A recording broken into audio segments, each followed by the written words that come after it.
He called it an accident. I called it the moment I stopped loving my husband. The wineglass slipped from my hand, crimson spilling down his father's pale suit. Before I could react, his palm struck my cheek. The room went silent. The only sound was the drip of Merlot on the marble floor. "You stupid maid," he spat, loud enough for every guest to hear. I looked at my husband. I thought I'd see shock or anger at his father. Instead, I saw indifference. "Apologize," he said, voice cold, "or get out." So I got out. I didn't go home that night. I didn't cry. I sat in my car, hands steady, and replayed every moment of our 5-year marriage. The night we met, when he called me the most graceful woman in the room. The promises of partnership. The vows. I'd believed him, believed them. But the truth had been unraveling slowly. His mother's jokes about my background, the way they corrected my manners like I was staff, not family. My husband always smoothed it over, told me I was too sensitive. I wanted to believe him. I needed to. Until that slap, that word, that ultimatum. 2 days later, I went back to the house while they were at work. My key still fit. I moved through the rooms like a shadow, gathering documents, photographing statements, and pulling every account detail I could find. My husband handled their finances. I'd seen him brag about how everything, from the family company to the house deeds, flowed through accounts in his name. But he'd gotten lazy, careless, passwords saved on browsers, contracts left in drawers. I wasn't after money, not yet. I was after control. The first step was settle. I had my name removed from the joint accounts, then flagged unusual activity in their business accounts with the bank. Activity I had created. Purchases that would require explanation, meetings that never happened. Next, I called their biggest supplier, posing as a junior accountant. I hinted there were payment issues. Suppliers hate uncertainty. It's contagious.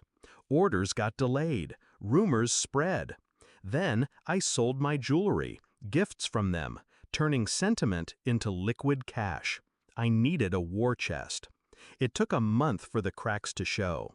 My husband came home one night, jaw tight, tie askew. "The accounts are frozen," he snapped. "Bank error." He said it like a command for me to fix. I smiled. "Maybe you should apologize to them," I said. He didn't catch the reference. I waited until his father's annual shareholders meeting. They were already on edge. Their investors had been getting anonymous tips about mismanagement and personal misconduct. I'd made sure of it. That morning, I delivered my final move. A neatly packaged folder sent to every board member and investor, proof of tax evasion, falsified invoices, offshore accounts, all in my husband's and father-in-law's names. The authorities didn't take long. By evening, their offices were raided, assets frozen, properties under review.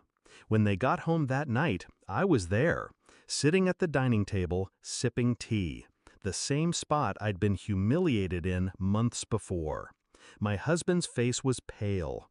His father's suit, this one navy, was wrinkled, his hair disheveled. "What did you do?" my husband asked. I set my cup down. "I got out," I said softly. His father stepped forward. "You little—" I raised my hand. "Careful. You know how messy accidents can be." He froze. I slid an envelope across the table. Inside was a single sheet, divorce papers, signed. "My lawyer will handle the rest," I said. "Oh, and the house? It's in my name now. You signed it over last year for a tax maneuver. I suggest you find somewhere else to stay." They left that night with nothing but what they could carry. I didn't watch them go. I didn't need to. The papers would finish what I started. The press would take care of the rest. People think revenge is about rage, about striking back in the heat of the moment. They're wrong.